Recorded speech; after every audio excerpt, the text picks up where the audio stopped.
அஸ்ஸலாமு அலைக்கும். Hi friends, இன்றைக்கி நம்ம பார்க்க போகிறது கோகனட் சாகோ டெசர்ட் தான். இது வந்து பார்த்திங்கன்னா இஃப்தாருக்கு வந்து ரொம்பவே சூப்பரான டெசர்ட் தான் சொல்லணும். ஃபஸ்ட்டு வந்து பார்த்திங்கன்னா ஒரு பவுலில் வந்து கருப்பட்டி வந்து இந்த மாதிரி கரைச்சி சேர்த்துக்கிறேன். கொஞ்சமாக சுடு தண்ணியில் வந்து இந்த கருப்பட்டி சேர்த்துட்டு கரைச்சி வச்சோன்னா இந்த மாதிரி வந்துடும். இங்கே வந்து பார்த்திங்கன்னா இந்த மாதிரி வந்து பச்சை கலர், அதுக்கப்புறம் பிங்க் கலர் இந்த மாதிரிலாம் வந்து ஜவ்வரிசி கிடைக்கும். அதை தான் நான் இன்றைக்கி எடுத்துருக்கிறேன்.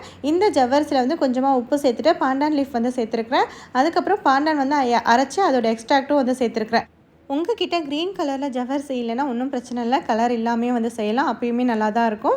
இப்போ இந்த ஏற்கனவே நம்ம வந்து கருப்பட்டி சேர்த்துருக்குறோம்ல, அதுலேயே வந்து இந்த ஜவ்வரிசியும் வந்து போட்டுடலாம்.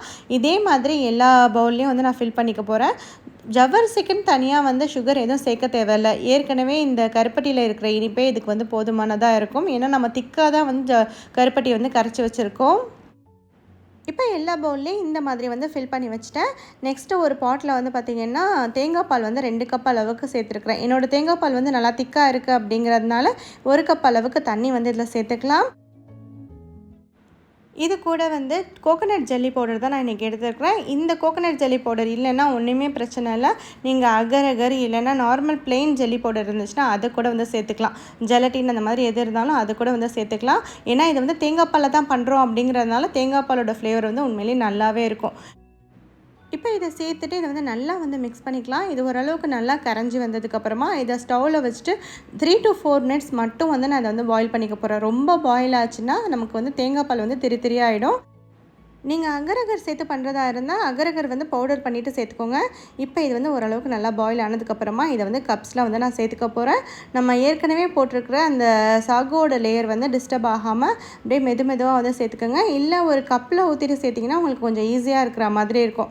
நான் வந்து அப்படியே டைரெக்டாக சேர்க்குறப்ப அது வந்து கொஞ்சம் டிஸ்டர்ப் ஆகிற மாதிரி இருக்குல்ல. ஸோ இப்போ பார்த்திங்கன்னா எல்லாத்துலேயுமே இந்த மாதிரி ஃபில் பண்ணி வச்சாச்சு. இதை வந்து ஃப்ரிட்ஜில் வச்சுட்டு ஒரு 30 மினிட்ஸ்க்கு செட் பண்ணால் போதும். ரொம்ப சூப்பரான டேஸ்டியான ஒரு சாகோ புட்டிங் வந்து நமக்கு ரெடி ஆகிடுச்சு.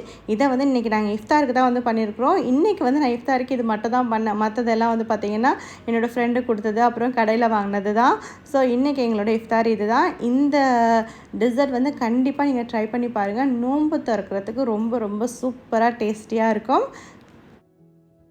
இந்த ஜெல்லி லேயர் வந்து பார்த்திங்கன்னா நம்ம யங் கோகனட் பல்ப் இருக்கும்ல, அந்த மாதிரி டேஸ்ட்டாக சூப்பராக இருக்கும்.